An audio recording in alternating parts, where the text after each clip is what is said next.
नमस्कार छात्रों। कल मैंने आपको अलैंगिक जनन सेक्सुअल रिप्रोडक्शन कंप्लीट कराया था। आज रिप्रोडक्शन इन ऑर्गेनिज्म के सेकेंड लेक्चर पार्ट 2 में मैं आपको सेक्सुअल रिप्रोडक्शन के बारे में बताऊंगा। तो सबसे पहले अपन देखते हैं कि एसेक्सुअल रिप्रोडक्शन के फंजाई में एसेक्सुअल रिप्रोडक्शन कैसे होता है, किसके द्वारा होता है, कैसे क्या। लास्ट ईयर 12th में फिल इन द ब्लैंक और इस साल एक ऑब्जेक्टिव टाइप का क्वेश्चन आया था कि एसेक्सुअल रिप्रोडक्शन फंगस में, फंजाई में किसके द्वारा होता है। तो दो स्ट्रक्चर स्पेशल तौर पे फंगस में या कवक में पाई जाती हैं जिनके द्वारा यह अलैंगिक जनन या एसेक्सुअल रिप्रोडक्शन करता है। तो वो दो स्ट्रक्चर जो हैं वो कौन कौन सी होती हैं वह केवल स्पेशल बताता हूं मैं। कॉनिडिया,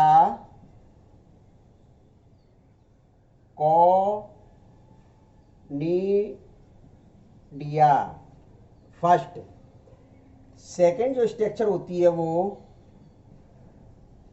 ऑइडिया, OIDIA,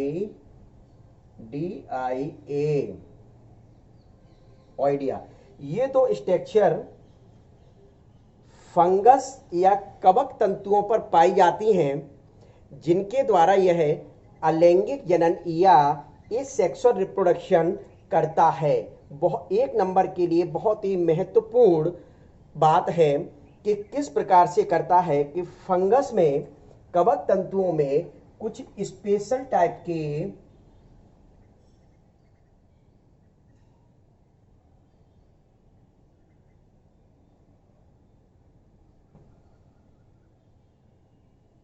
स्ट्रक्चर पाई जाती हैं।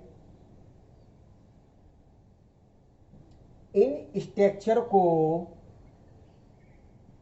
कॉनिडियोफोर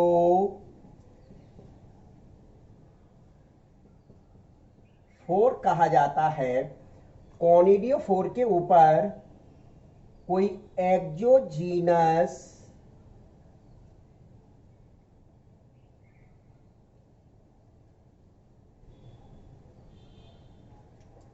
कॉनिडियोफोर के ऊपर कोई एक्सोजीनस या बहिर्जात स्ट्रक्चर निकलती हैं। इन एक्सोजीनस और बहिर्जात स्ट्रक्चर को, संरचनाओं को कॉनिडिया कहा जाता है।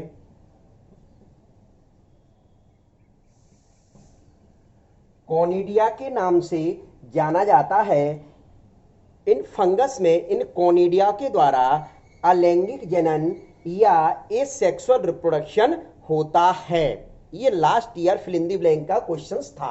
पहला चीज ये, इसमें एग्जाम्पल आप ले सकते हैं शाखित या ब्रांच्ड में पेनिसिलियम, शाखित या ब्रांच में पेनिसिलियम एग्जाम्पल आएगा, और अनब्रांच्ड या अशाखित में एस्परजिलस, अनब्रांच्ड या अशाखित में एस्परजिलस एग्जाम्पल इसमें आप ले सकते हैं। इसी प्रकार के कुछ कवक तंतु में कुछ स्पेशल टाइप की स्ट्रक्चर वही होती है, स्ट्रक्चर में कोई भी डिफरेंस नहीं होता है, लेकिन इनके जो कवक तंतु या फंगस फाइबर, क्या जो फाइबर होते हैं वो फाइबर कभी कभार डिवाइड हो जाते हैं, कभी कभार वो डिवाइड हो जाते हैं या विभाजित हो जाते हैं। क्या कभी कभार विभाजित हो जाते हैं या डिवाइड हो जाते हैं, तो उनकी स्ट्रक्चर को ऑइडिया कहा जाता है। ऑइडिया के नाम से जाना जाता है। जब इन ऑइडिया से अलैंगिक जनन या एसेक्सुअल रिप्रोडक्शन होता है तब उस स्थिति में इसको ऑइडिया के द्वारा अलैंगिक जनन बताया जाता है। तो ये बेटा अलैंगिक जनन में कुछ फंगस के लिए स्पेशल कुछ स्ट्रक्चर थी जो आपको ध्यान में रखना है, कॉनिडिया और ऑइडिया। ये बहुत इंपोर्टेंट क्वेश्चंस है आपके एक एक नंबर के लिए ऑब्जेक्टिव पोर्शन के लिए बहुत इंपॉर्टेंट क्वेश्चंस है। अब इसके बाद सीधे सीधे आता है आपका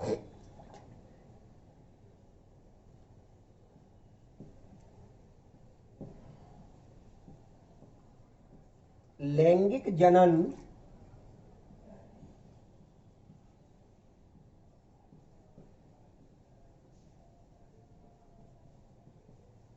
सेक्सुअल रिप्रोडक्शन, लैंगिक जनन या सेक्सुअल रिप्रोडक्शन। तो इसकी सबसे पहले अपन डेफिनेशन देखते हैं कि ये डेफिनेशन मुख्य रूप से होती क्या है। इसकी सेक्सुअल रिप्रोडक्शन की डेफिनेशन मुख्य रूप से क्या होती है। तो इसकी डेफिनेशन में सबसे पहले ये बताया जाता है कि इस प्रकार की क्रिया यह प्रजनन की वह विधि होती है जिसमें युग्मक का निर्माण होता है। प्रजनन की वह विधि जिसमें युग्मक का निर्माण होता है और ये युग्मक निर्माण के बाद जब आपस में फ्यूज हो जाते हैं तब उस क्रिया को लैंगिक जनन कहा जाता है। ये in which process formation of gametes then after gametes are fused called sexual reproduction यानी कि जो गैमेट्स बने मेल और फीमेल में अलग अलग और वो गैमेट्स जब आपस में फ्यूज हो जाएं तो फ्यूज होने की क्रिया को फर्टिलाइजेशन कहा जाता है।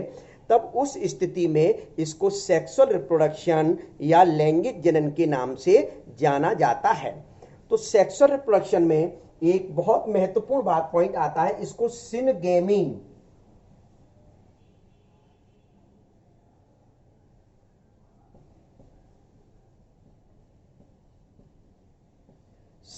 वर्ड यूज किया जाता है। Syngamy, fusion of gametes are called syngamy, यानी कि युग्मक का जो संलयन होता है, संयुग्मन होता है, युग्मक का जो संलयन होता है, संयुग्मन होता है, उसी को सिनगेमी कहा जाता है। हिंदी में इस वजह से मैं लिख देता हूं संयुग्मन, जिससे क्लियर समझ में आ जाए आपके यहां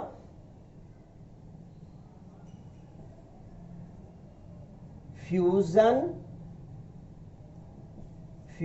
ऑफ गैमेट्स,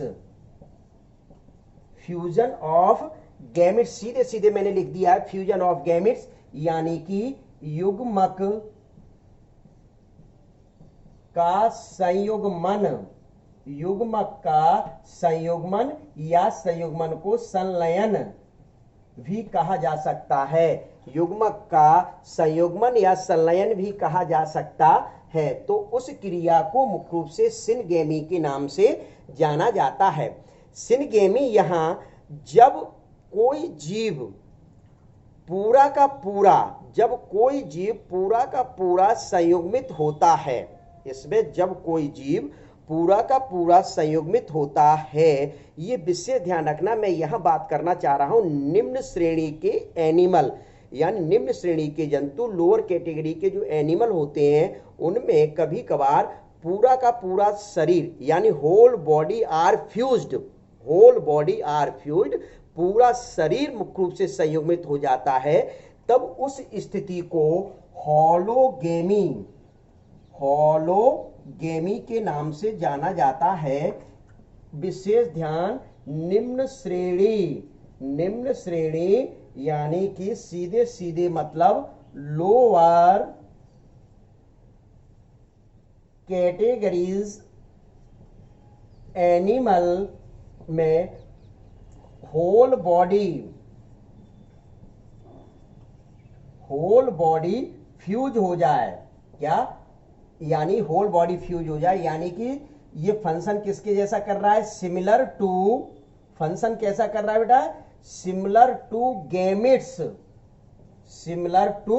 गैमेट्स का फंक्शन करता है। तब उस स्थिति को होलोगेमी कहा जाता है। होलोगेमी का मतलब होता है कंप्लीट, होलो मींस कंप्लीट, तो इस वजह से कह दिया गया होलोगेमी। फिर दूसरा जो आता है इसमें पीडोगेमी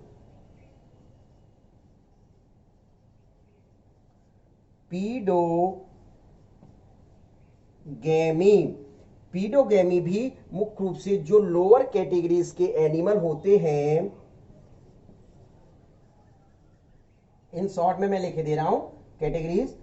एनिमल जो होते हैं उनमें ये मेथड जो होती है वो न्यू बॉर्न इन्फेंट्स होते हैं, जो नवजात एनिमल्स होते हैं, नवजात ऑर्गेनिज्म होते हैं, वह जब आपस में गैमेट्स का कार्य करें और फ्यूज हो जाएं तो उसके फलस्वरूप जो न्यू ऑर्गेनिज्म डेवलप होता है तो उसको कहा जाता है पीडोगेमी। उसको कहा जाता है पीडोगेमी, यानी नवजात या इन्फेंट्स ऑर्गेनिज्म जब आपस में फ्यूज हो, गैमेट्स के समान कार्य करके फ्यूज हो, उस स्थिति को पीडोगेमी के नाम से जाना जाता है। किस नाम से जाना जाता है? पीडोगेमी के नाम से जाना जाता है। अब सिनगेमी के अलग से टाइप्स आते हैं, ये ध्यान में रखना बेटा। होलोगेमी और पीडोगेमी जो है आपके एक एक नंबर के लिए बहुत महत्वपूर्ण है, 2 नंबर में भी कभी कभार पूछ लिया जाता है। तो अब आता है सिनगेमी के टाइप्स। तो यहां अपन देखते हैं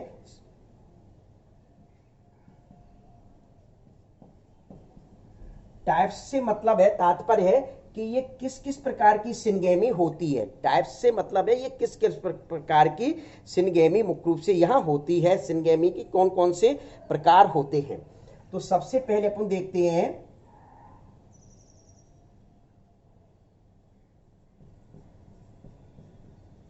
एंडोगेमी।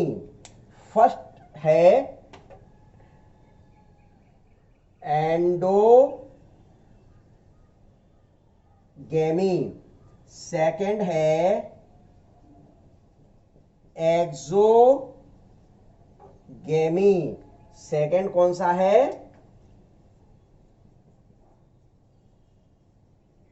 एक्सोगेमी। थर्ड कौन सा है? आइसोगेमी, यानी बेटा आइसोगेमी।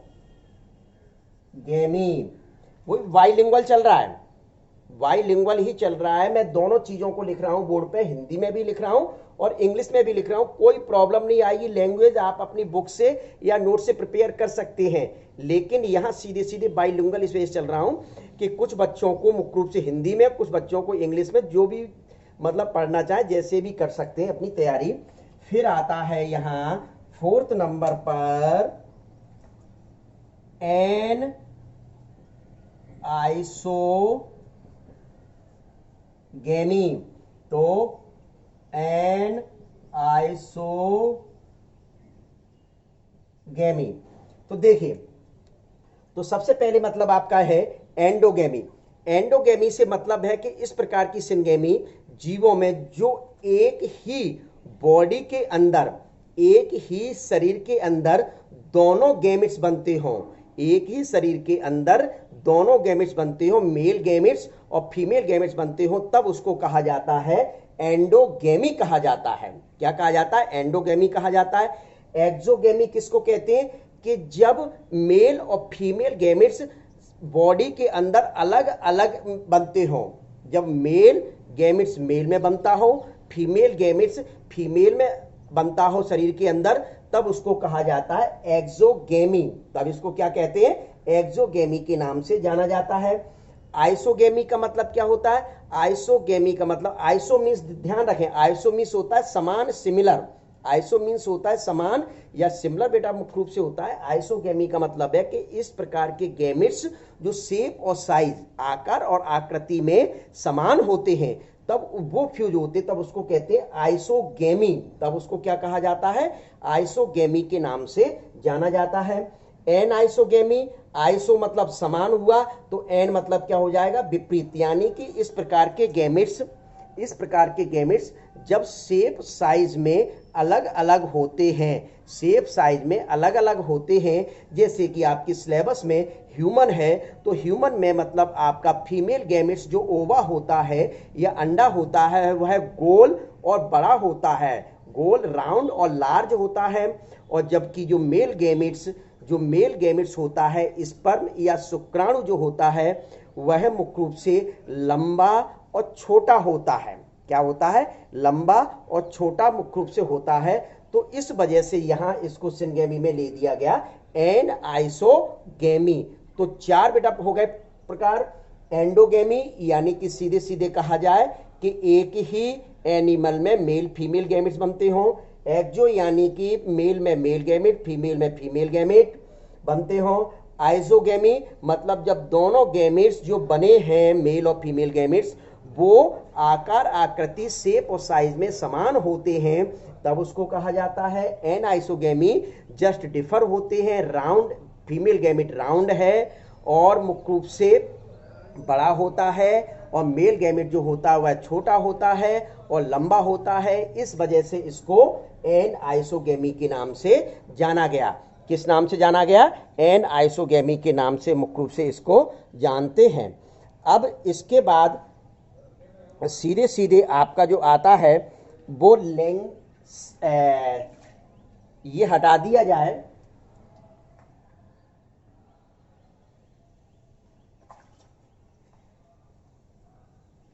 देखिए सीधे सीधे बताया जाता है कि चल रहा वो इस रहा है सेक्सुअल रिप्रोडक्शन। सेक्सुअल रिप्रोडक्शन के एडवांटेज क्या लाभ है, जैसे कि मैंने आपको इस सेक्सुअल रिप्रोडक्शन के एडवांटेज बताए थे, लाभ बताए थे, इसी प्रकार से सेक्सुअल रिप्रोडक्शन के एडवांटेज या लाभ क्या होते हैं। तो लाभ तो सबसे पहले मुख्य रूप से फर्स्ट नंबर का जो लाभ है वह देखें कि इसमें दो भिन्न जनक होते हैं, दो भिन्न जनक भाग लेते हैं। यानी कि अपन इन शॉर्ट यह भी कह सकते हैं इसको, ये बाई पेरेंटल होते हैं। ये बाई पेरेंटल होते हैं यानी मेल होता है और फीमेल होता है। तो यहां आप देख लीजिए ये लाभ के रूप में क्यों बताया जा रहा है, क्योंकि जब दो भिन्न पेरेंट्स बाई पेरेंटल पेरेंट्स होते हैं तो उस कंडीशन में मुख्य रूप से यानी दो डिफरेंट पेरेंट्स लक्षण वाले आपस में मिल रहे हैं। जब ये मिल रहे हैं तो स्वाभाविक है कि आगे आने वाले समय में आगे आने वाली जो जनरेशन है वह जनरेशन एक नए लक्षण वाली विकसित होगी। वह लक्षण जो ऑर्गेनिज्म डेवलप हुआ है, न्यू इनबॉर्न इन्फेंट्स जो डेवलप हुआ है वह नए लक्षण वाला विकसित होगा। जब नए लक्षण वाला विकसित होगा तो स्वाभाविक है कि क्या कहा जाता है, आनुवांशिक रूप से और एक्सटर्नल मॉर्फ रूप से दोनों रूप से भिन्न डेवलप होता है।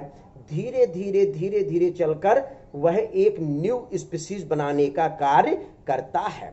तो यहां मैं क्यों आया, न्यू स्पीशीज बनाने का कार्य करता है, यानी कि सीधे सीधे ये कहा जाए कि इवोल्यूशन विकास, इवोल्यूशन या विकास जो होता है वह विकास सिर्फ और सिर्फ लैंगिक जनन के फलस्वरूप होता है। तो अपन सेकंड पॉइंट यहां लिख सकते हैं, इवोल्यूशन क्रिएट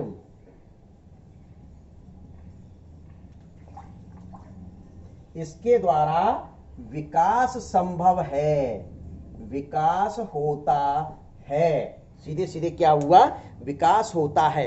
यदि वास्तविक तौर पर सेक्सुअल रिप्रोडक्शन नहीं होता तो अमीबा बैक्टीरिया सबसे पहले आए थे, वो यही के यही बने रहते धीरे धीरे। क्यों? क्योंकि उसमें एस सेक्सुअल रिप्रोडक्शन होता और एस सेक्सुअल रिप्रोडक्शन में किसी भी प्रकार की, आपको पूर्व में बताया मेरे द्वारा कि विकास की संभावना नहीं होती है। लेकिन यहां सेक्सुअल रिप्रोडक्शन में, लैंगिक जनन में सीधे सीधे विकास की संभावना होती है। ये अब आता है इसके बाद डिसएडवांटेज।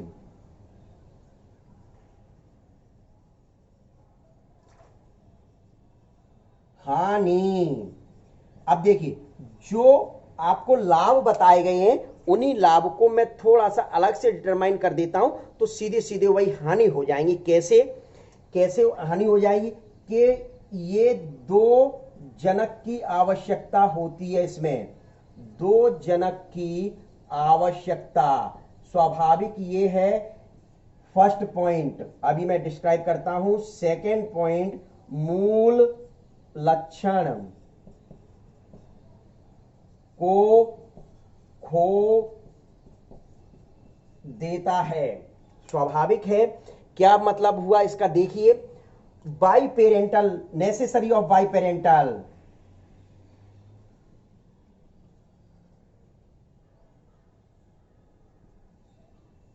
नीड ऑफ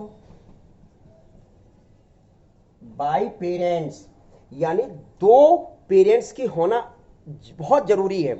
एक मेल पेरेंट्स होना चाहिए, एक फीमेल पेरेंट्स होना चाहिए। जब स्वाभाविक, जब तक ये दोनों नहीं मिलेंगे तब तक मुख्य रूप से एक न्यू ऑर्गेनिज्म डेवलप नहीं होंगे। यानी कि यह एक इस प्रकार का डिसएडवांटेज है कि दो का होना आवश्यक है। मेल या फीमेल अलग अलग न्यू ऑर्गेनिज्म डेवलप नहीं कर सकते, पहला।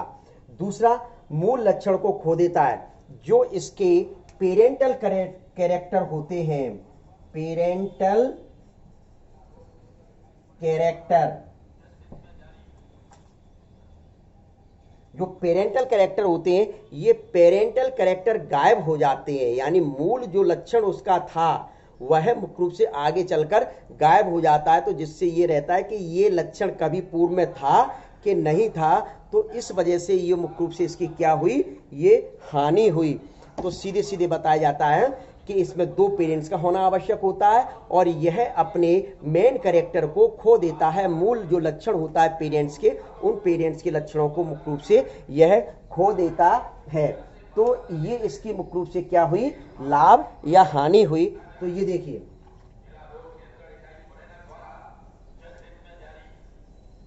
ये हुआ।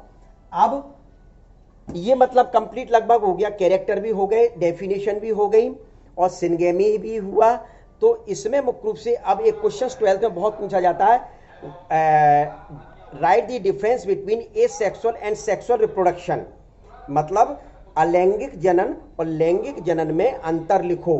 तो मैंने आपको अलैंगिक जनन बताया, जो कैरेक्टर बताए थे, लाभ बताए थे, जो हानि बताई थी। इसी प्रकार के सेक्सुअल रिप्रोडक्शन में मैंने आपको कैरेक्टर बताए, स्पेशल कैरेक्टर बताए, एडवांटेज बताए, डिसएडवांटेज बताए। इन दोनों को बीच में एक लाइन खींचकर लिख दिया जाएगा तो आपके क्या हो जाएंगे, डिफरेंस हो जाएंगे। यानी कि किसी प्रकार की याद करने की आपको आवश्यकता नहीं पड़ेगी।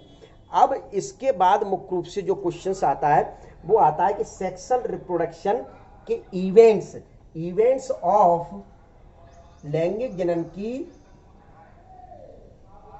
घटनाएं। देखिए, लैंगिक जनन की घटनाएं, तो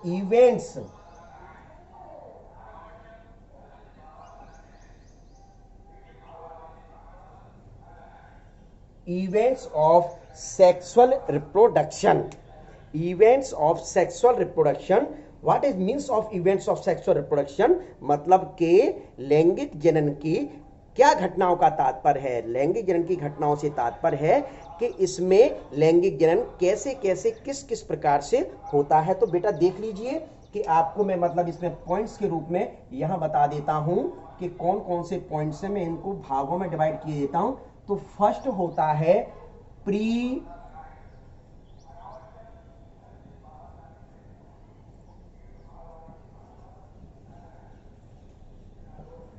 फर्टिलाइजेशन। फर्स्ट मुख्य रूप से कौन सा होता है, प्री फर्टिलाइजेशन। कौन सा होता है कि प्री फर्टिलाइजेशन, सीधे सीधे। सेकेंड जो पॉइंट होता है, यहां थर्ड पॉइंट पोस्ट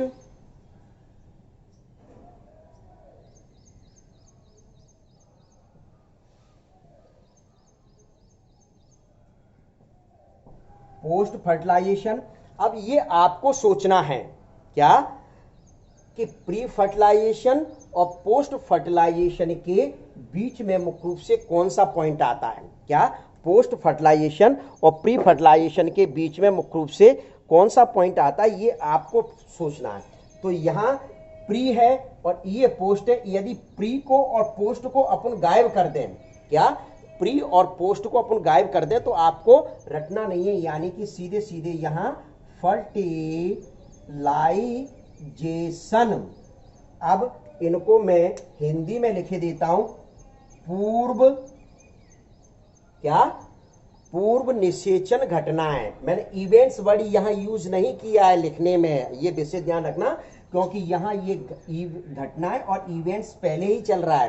तो पूर्व निषेचन घटनाएं फर्स्ट पॉइंट, सेकंड पॉइंट निषेचन या इसको संयुग्मन भी कह दें कुछ समय के लिए, और पोस्ट फर्टिलाइजेशन। पोस्ट का मतलब होता है पश्च, पोस्ट का मतलब क्या होता है? पश्च। तो ये पश्च निषेचन घटना है बेटा। ये 3 पॉइंट्स हैं आपके प्री फर्टिलाइजेशन, फर्टिलाइजेशन और पोस्ट फर्टिलाइजेशन। तो सबसे पहले अपन देखते हैं प्री फर्टिलाइजेशन, यानी कि अपन इस पॉइंट को टारगेट बनाएंगे। अपन यहां इस पॉइंट को टारगेट बनाकर अध्ययन करेंगे। देखें, फर्टिलाइजेशन से, निषेचन से पूर्व की जो घटनाएं मेल और फीमेल में होती हैं उनको कहा जाता है पूर्व निषेचन घटनाएं या pre fertilization events. Pre fertilization events के नाम से जाना जाता है। तो इसमें कौन कौन से पॉइंट्स आते हैं इसमें भी देख लीजिए। 2 आ जाएंगे। फर्स्ट, युग्मक जनन आया। फर्स्ट कौन सा आया? युग्मक जनन आया। सेकेंड पॉइंट्स, युग्मक का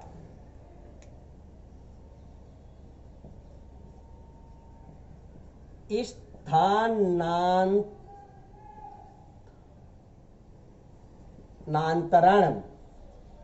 क्या आया? युग्मक जनन। सेकेंड नंबर आया युग्मक का स्थानांतरण। तो गैमीटो, इंग्लिश में कहा जाता है गैमीटोजेनेसिस। और ये तो आप जानते ही हैं, युग्मक को गैमिट्स कहते हैं, स्थानांतरण को ट्रांसफर कहते हैं। तो यहां लिख दीजिए ट्रांसफर ऑफ गैमिट्स। ये 2 पॉइंट्स हो गए आपके प्री फर्टिलाइजेशन, पूर्व निषेचन घटनाएं। तो सबसे पहले अपन देखते हैं गैमिटोजेनेसिस। मेल और फीमेल की बॉडी के अंदर, फीमेल बॉडी में जो ओवरी पाई जाती है उसमें ओवा का फॉर्मेशन होता है, अंडाशय में अंडाणु का फॉर्मेशन होता है मादा के अंदर। ये क्लियर है। और नर में जो टेस्टिस पाई जाती है, जो वृषण पाया जाता है, नर में जो टेस्टिस पाई जाती है, वृषण पाया जाता है, उसमें स्पर्म या शुक्राणुओं का फॉर्मेशन या निर्माण होता है। यानी फीमेल गैमेट्स को ओवा कहा गया और मेल गैमेट्स को स्पर्म के नाम से जाना जाता है। तो formation of gametes are called gametogenesis. युग्मक के जनन की क्रिया को, युग्मक के निर्माण की क्रिया को युग्मक जनन कहा जाता है। जनन और निर्माण का मतलब एक ही होता है। पहला चीज। अब मेल में मेल गैमेट्स बने, फीमेल में फीमेल गैमेट्स बने। अब ये फ्यूज कैसे होंगे? तो जब मेल इंटरकोर्स करता है फीमेल के साथ, उस दौरान मेल अपने स्पर्म को सीमेन के साथ फीमेल की वेजाइना में छोड़ देता है। जब वेजाइना में छोड़ देता है, फीमेल वेजाइना में, तो उसके बाद ये धीरे धीरे मुख्य रूप से जो फीमेल गैमेट्स ओविडक्ट या फैलोपियन ट्यूब में इंतजार कर रहा है, वेट कर रहा है, वहां पहुंच जाता है। तो एक स्थान से, यानी मेल से फीमेल में गैमेट्स का पहुंचना युग्मक का स्थानांतरण या ट्रांसफर ऑफ गैमेट्स के नाम से जाना जाता है। ये हुआ सेकंड पॉइंट, फर्टिलाइजेशन। तो फर्टिलाइजेशन में सीधे सीधे मैं आपको बता दूं कि ये फीमेल गैमेट्स हैं और ये मेल गैमेट्स हैं। इन दोनों का आपस में मिलकर एक स्ट्रक्चर बनती है जिसको जाइगोट, दिखाई नहीं दे रहा बेटा, थोड़ा सा मैं ऊपर किए देता हूं, इसके यही पॉइंट लिख दिया। तो एक ये और ये, क्या? तो ये दोनों आपस में फ्यूज हुए। फ्यूज होने के फलस्वरूप एक स्ट्रक्चर बनी जिसको डिप्लॉयड होती है और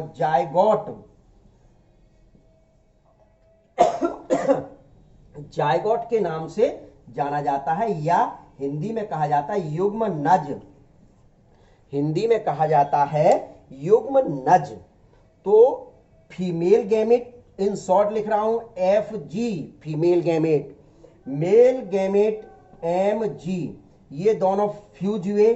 फ्यूज होने की क्रिया को फर्टिलाइजेशन या निषेचन, फर्टिलाइजेशन या निषेचन के नाम से जाना जाता है।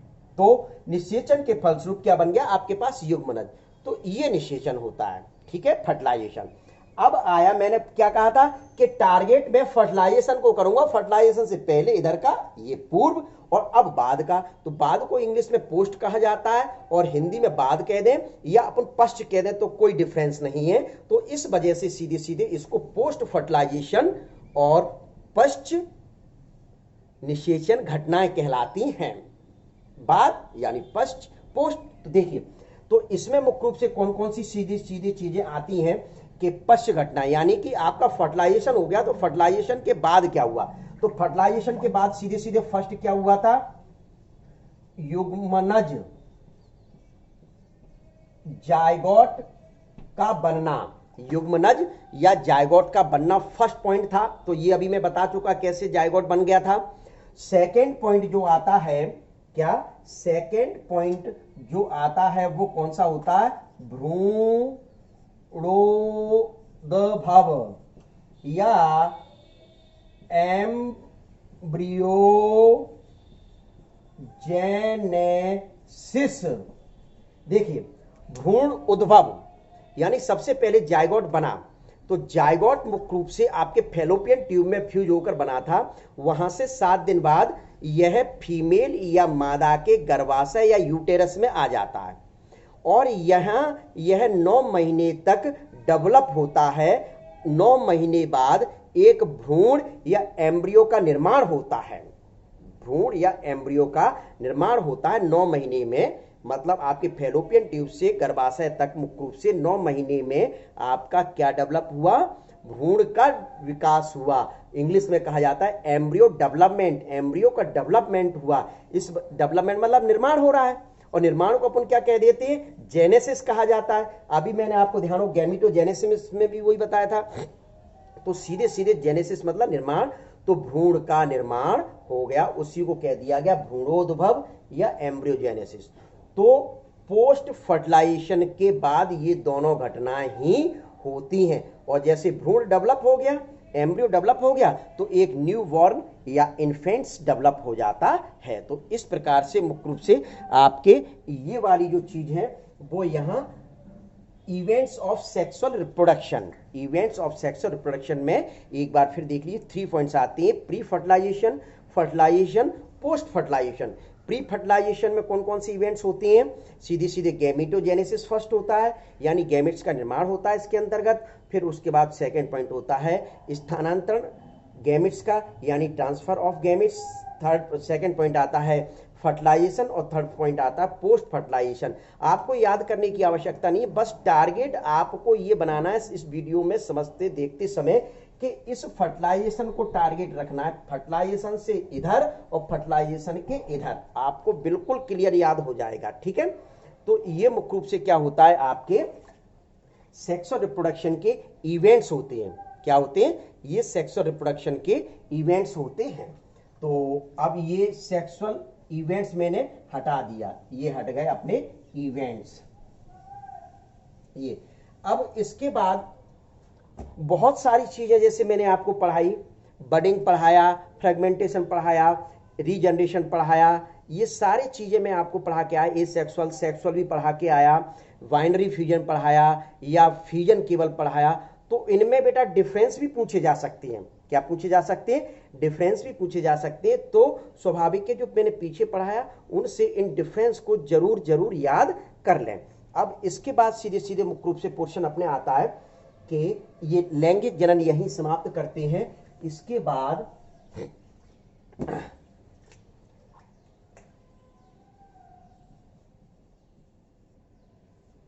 कायिक जनन, कौन सा बेटा, कायिक जनन या इसी को वर्धी जनन कहा जाता है। काय जनन या वर्धी जनन, वेजिटेटिव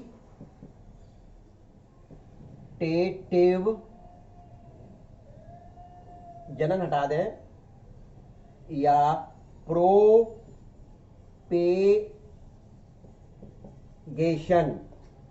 वेजिटेटिव या प्रोपेगेशन, वेजिटेटिव या प्रोपेगेशन, रिप्रोडक्शन। रिप्रोडक्शन नहीं भी लिखे तो काम चल जाएगा, पीछे अपना चल रहा है बेटा, ठीक है ना। तो ये क्या होता है वेजिटेटिव या प्रोपोगेशन। वेजिटेटिव या प्रोपोगेशन को समझने से पूर्व में मैं आपको एक चीज बता दूं, आपका अलैंगिक समाप्त हो गया, लैंगिक समाप्त हो गया। तो अब ये जो टॉपिक है वो नेक्स्ट 3 पार्ट में मैं आपके समक्ष प्रस्तुत होऊंगा। बेटा बिल्कुल पढ़ें और सावधानी बरतते रहें, लगातार डिस्टेंस बनाए रहें और घर में रहकर ही पढ़ें, जिससे आप और हम लोगों का भला होगा। बेटा नमस्कार बेटा।